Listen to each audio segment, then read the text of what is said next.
Hello छात्रों, स्वागत है आपका अपने YouTube channel today's study classes में।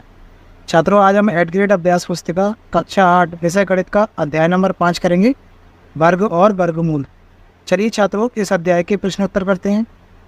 प्रश्न नंबर 1 है संख्या पैटर्न। यहाँ पर हमें एक पैटर्न दिया गया है। ये 1 का वर्ग है, ये 2 का वर्ग है, ये 3 का वर्ग है, ये 4 का वर्ग है, ये 5 का वर्ग है और ये 6 का वर्ग है। अब क्या आएगा? 7 का वर्ग। 7 का वर्ग यानी 49। सी इसका राइट आंसर है। ऑप्शन नंबर सी को आप इस प्रकार से बना लीजिएगा, यहाँ पर सी और ये 49। प्रश्न नंबर 2 है किसी संख्या के इकाई का अंक 4 या 6 हो तो उसकी वर्ग संख्या के इकाई का अंक होगा। इसका उत्तर है ऑप्शन नंबर बी यानी कि 6। या ऑप्शन नंबर बी को कर लेंगे। अगला प्रश्न करते हैं। प्रश्न नंबर 3 169 का वर्गमूल होगा। इसका उत्तर होगा छात्रों, इसका उत्तर है ऑप्शन नंबर डी यानी कि 13। यहाँ पर हम डी को कर लेंगे इस प्रकार से। प्रश्न नंबर 4 है किसी 6 सेंटीमीटर भुजा वाले वर्ग का क्षेत्रफल होगा। इसका उत्तर है option number D 36 centimetre square. D 36 centimetre square. यहाँ पर डी को कर लीजिएगा। प्रश्न नंबर 5 है 5.5 मीटर भुजा वाले एक वर्गाकार कमरे में कालीन बिछाने के लिए कितने वर्ग मीटर कालीन की आवश्यकता होगी। इसका उत्तर है ऑप्शन नंबर ए 30.25 वर्ग मीटर। 30.25 वर्ग मीटर। ऑप्शन नंबर इसका यहाँ पर भर लेंगे हम। नीचे दिए गए प्रश्नों को हल कीजिए। प्रश्न नंबर 6 संख्या 44 का वर्ग गुणा किए बिना ज्ञात कीजिए। यहाँ हमें 44 का वर्ग ज्ञात करना है, तो 44 पर घात 2 लगा लेंगे। 44 को लिख सकते हैं हम 40 + 4 और घात 2 लगा लेंगे। ठीक है, अब ये पूरे ब्रैकेट में घात 2 है तो उसको 2 बार लिख लेंगे और 40 का गुणा इसमें कर देंगे और इसमें कर देंगे। 40 का गुणा इसमें करेंगे ये आएगा और 40 का गुणा 4 में करेंगे ये आ गया। ठीक है, अब 4 का गुणा 40 में करेंगे और 4 में करेंगे। 4 का गुणा 40 में कर दिया। ठीक है, 4 का गुणा 4 में कर दिया, ये लिख दिया। 40 का गुणा होगा 1600। 40 और 4 का गुणा होगा 160। 4 और 40 का गुणा होगा 160 और 4 और 4 का गुणा होगा 16। इन सबको जोड़ देंगे, उत्तर आएगा हमारा 1936। यही इसका उत्तर है। प्रश्न नंबर 7 है हल कीजिए। ये सभी संख्या वर्गमूल में दी गई है, इसको हल करते हैं। सबसे पहले 144 का वर्गमूल क्या होता है? 12 का होता है, तो यहाँ पर 12 लिख लेंगे। ठीक है, अब 52 और 12 को जोड़ देंगे, कितना हो जाएगा? 64। अब 64 किसका वर्गमूल होता है? 8 का, तो ये 8 आ गया। अब 248 और 8 को जोड़ लेंगे, कितना आएगा? 256। 256 का वर्गमूल होता है 16। यही इसका उत्तर है। प्रश्न नंबर 8 पाइथागोरस त्रिक लिखिए जिसका एक सदस्य 12 है। तो पाइथागोरस त्रिक ये होती है m² - 1 m² + 1 और 2m। यहाँ पर क्या किया हमने? 2m = 12 मान लिया। m का मान निकालेंगे, 2 इसके बटे में आ जाएंगे, 2 के पड़े से कट जाएगा 6 बार में, m का मान आ गया 6। अब हम m² - 1 की जगह, यहाँ पर m की जगह 6 रख देंगे। m की जगह 6 रख दिया और -1। 6 पे घात 2 का मतलब होता है 36 और ये -1। 36 में से 1 घटाएंगे, कितना बचेगा? 35। अब m² + 1 की जगह हम 6 रख देंगे। यहाँ पर 6 रखा, m की जगह 6 रखेंगे, 6 का स्क्वायर करेंगे, 36 हो जाएगा +1। 36 और 1 37। छात्रों, तो पाइथागोरस त्रिक के 3 सदस्य हो गए 12, 33 और 37।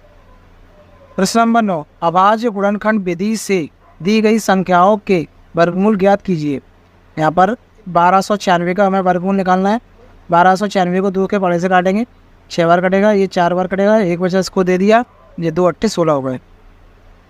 अब 2 के पाड़े से फिर काट दिया, 2 3 6, 2 3 4, 2 4 8। 2 के पाड़े से फिर काट दिया, 2 एकम 2, एक बचा इसको दे दिया, 2 6 12, 2 दूनी 4, 2 8 16, 2 एकम 2। अब ये 3 के पाड़े से कटेगा, 3 दूनी 6, ये 2 है और 2 बचे इसको दे दिए, तो 3 के पाड़े में 21 आएंगे। 3 7 21। 3 के पाड़े से 27 काट दिए 9 बार और 3 के पाड़े से 9 को काट दिया 3 बार और 3 एकम 3। 1296 का आएगा 36। यही इसका उत्तर है। इसी प्रकार से 289 का करेंगे, 17 के पाड़े से कटेगा 17 बार, तो इसका उत्तर होगा 17। अगला प्रश्न करते हैं छात्रों। प्रश्न नंबर 10 वह सबसे छोटी संख्या ज्ञात कीजिए जिससे 600 को भाग देने पर वह पूर्ण संख्या बन जाए। 600 का यहाँ पर हम वर्गमूल निकाल लेंगे। 600 को 2 के पारे से काटेंगे 300 बार कटेगा, फिर 300 को 2 के पारे से काटेंगे 150 बार कटेगा, और 2 के पारे से फिर 150 को काटेंगे 75 बार कटेगा। 3 के पारे से काट देंगे अब 25 बार कटेगा, और 5 के पारे से 25 5 बार, और ये 5 एकम 5। तो इस प्रकार से लिख लेंगे हम 600 बराबर 2 गुणा 2 गुणा 3 गुणा 5 गुणा 5। यहाँ पर ये इसका जोड़ा बन रहा है और इसका जोड़ा बन रहा है, ठीक है। अब इन दोनों संख्याओं का जोड़ा नहीं करना, तो हमें 1 3 और 1 2 की आवश्यकता है, यानी कि 3 दूनी 6 की आवश्यकता है। तो इसमें 6 से भाग देंगे हम, तो ये संख्या पूर्ण वर्ग बन जाएगी। 6 से 600 में भाग दिया कितना आएगा, 100 आएगा, ठीक है। अब 100 को हम इसका वर्गमूल ले लेंगे। 100 का वर्गमूल होगा 2 गुणा 5, तो 2 और 5 का गुणा कर देंगे कितना आएगा 10। तो वह छोटी संख्या कौन सी होगी, 6 होगी छात्रों। यहाँ लिख देंगे हम वह छोटी संख्या 6 होगी। ये इसका उत्तर है। प्रश्न नंबर 11 है, भाग विधि से 625 का वर्गमूल ज्ञात कीजिए। ये भाग विधि से हमें 625 का वर्गमूल ज्ञात करना है। तो सबसे पहले यहाँ पर हम भाग विधि से करेंगे, तो इसके 2 जोड़े बनाएंगे पीछे से, ठीक है। अब ये बचा 6, तो 2 का पारा हम 2 बार पढ़ेंगे, ठीक है, और 2 ही इसमें जोड़ देंगे। 2 और 2 को जोड़ा कितना आएगा 4। 2 का पारा 2 बार पढ़ेंगे कितना आएगा 4। 6 में से 4 को बढ़ाए कितने बचे 2। अब 25, ये पूरा 25 यहाँ पर उतार लेंगे, कितना हो गया 225, ठीक है। अब 4 ये जोड़ने पर हो गए हमारे 4। अब 4 के साथ किससे गुणा किया जाए कि ये 225 हो जाए, तो यहाँ पर हम लिखेंगे 5, और 5 से ही इसमें गुणा करेंगे। 5 से इसमें गुणा करेंगे कितना आएगा, 5 लिख दिए, 5 से इसमें गुणा करेंगे 225 आएगा, और इन दोनों को जोड़ लेंगे यहाँ पर कितना हो जाएगा 50। तो हमारा उत्तर के हमारा शेषफल क्या आएगा 0। तो 625 का वर्गमूल कितना आ गया 25, यही इसका उत्तर है। प्रश्न नंबर 12 है, वह सबसे छोटी संख्या ज्ञात कीजिए जिससे 200 को गुणा करने पर वह एक पूर्ण वर्ग संख्या बन जाए। 200 का वर्गमूल निकालेंगे। 2 के पारे से काटेंगे 100 बार, फिर 2 के पारे से काटेंगे 50 बार, फिर 2 के पारे से काटेंगे 25 बार, और फिर 5 के पारे से काटेंगे 5 बार कटेगा। तो 200 के गुणनखंड क्या आ जाएंगे, 2 गुणा 2 गुणा 2 गुणा 5 गुणा 5, ठीक है। यहाँ पर ये इस संख्या का जोड़ा बन गया और इस संख्या का जोड़ा बन गया, तो ये 2 बचा। 2 से इसमें 200 में गुणा कर देंगे कितना आएगा 400। अब 400 का वर्गमूल निकाल लेंगे हम, कितना बार कटेगा जी, यहाँ पर ये 2 जोड़ा बन गया, ये 2 जोड़ा बन गया, और ये इसका 2 जोड़ा बन गया, ठीक है। अब ये सभी जोड़े बन गए, जैसे इसमें से 5 बार आ जाएगा, इसमें से 2 बार आ जाएगा, इसमें से 2 बार आ जाएगा। इसका सब में आपस में गुणा कर देंगे, 5 दूनी 10, 10 दूनी 20, तो 400 का वर्गमूल क्या होगा 20। वह छोटी संख्या क्या होगी 2 होगी। ना लिख देंगे वह छोटी संख्या 2 होगी, ये इसका उत्तर है। प्रश्न नंबर 13 है, 12 और 21 ऐसी अद्भुत संख्याओं के युग्म हैं कि वे इनके वर्ग 144 और 441 एक दूसरे के अंक पलटने से प्राप्त होते हैं। क्या आप ऐसी अन्य संख्याओं के युग्म प्राप्त कर सकते हैं? तो 12 का स्क्वायर क्या होता है 144, 21 का स्क्वायर क्या होगा 441। तो इसी प्रकार से यहाँ पर हम 13 का स्क्वायर करेंगे 169 आएगा, और 31 का स्क्वायर करेंगे 961 आएगा, यही इसका उत्तर है।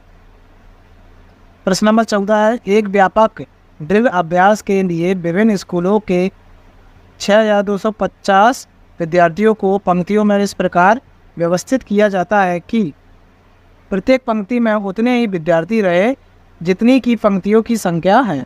ऐसा करने पर प्रशिक्षक यह पाता है कि 9 विद्यार्थी शेष रह जाते हैं। इस वर्ग की प्रत्येक पंक्ति में विद्यार्थियों की संख्या ज्ञात कीजिए। टोटल विद्यार्थी कितने हैं 6250, उसमें से शेष कितने रह जाते हैं 9, तो 9 को इसमें से घटा देंगे कितना आएगा 6241। अब हम 6241 का भागफल विधि से वर्गमूल ज्ञात कर लेंगे, ठीक है। 7 के यहाँ पर ये जोड़ा बनेगा और ये जोड़ा बनेगा।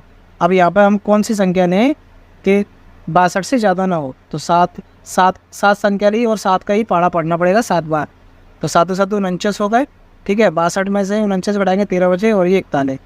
अब ये इन दोनों को जोड़ दिया 14 हो गए। अब 14 के साथ कौन सी संख्या लिखें कि उसी से गुणा करने पर 1341 आया है। तो यहाँ हम 9 लिखेंगे और 9 ही जोड़ देंगे, इसको जोड़ देंगे कितना हो जाएगा 158। अब यहाँ पे 9 आ गया, ठीक है, 149 का 9 से गुणा कर देंगे 1341 आएगा। तो इसका उत्तर होगा अतः प्रत्येक पंक्तियों में विद्यार्थियों की संख्या 79 होगी, यही इसका उत्तर है। प्रश्न नंबर 15 है, आप अपने घर के उत्तर की ओर चलते हैं और फिर मुड़कर पश्चिम की ओर चलते हैं ताकि आप अपने मित्र के घर पहुंच जाएं। लौटते समय आप अपने मित्र के घर से अपने घर तक का विकर्ण चल कर पहुँचते हैं। लौटते समय आपने कितनी दूरी तय की? यहाँ पर हमें सातों चित्र बनाना पड़ेगा। ये मान लीजिए हम यहाँ पर उत्तर की दिशा की ओर चल रहे हैं, ठीक है, ये हमारा घर है, उत्तर की दिशा की ओर चल रहे हैं, ठीक है। यहाँ पर प्रश्न में बोला गया है आप अपने घर से उत्तर की ओर चलते हैं, ये हमारा घर है, हम उत्तर की ओर चल रहे हैं इस प्रकार से। फिर मुड़कर पश्चिम की ओर चलते हैं, पश्चिम हमारा इस साइड होगा, ये पश्चिम की ओर चल रहे हैं हम, ठीक है, ताकि आप अपने मित्र के घर पहुंच जाएं। लौटते समय आप अपने मित्र के घर से अपने घर तक विकर्णता चलते हैं। तो यहाँ पर हमें अपने घर तक जाना है, तो हमारा घर कहाँ है, ये है, यहाँ पर हम यहाँ पर आ गए, ठीक है। इस प्रकार से यहाँ ए और ये बी सी नाम दे दिया। यहाँ पर ये 90 डिग्री का कोण बनेगा, ये हमारा कर्ण हो जाएगा, ये हमारा हो जाएगा लंब और ये आधार हो जाएगा, ठीक है। अब लौटते समय आपने कितनी दूरी तय की? तो यहाँ पर हम पाइथागोरस प्रमेय से इसको हल कर लेंगे। पाइथागोरस प्रमेय होती है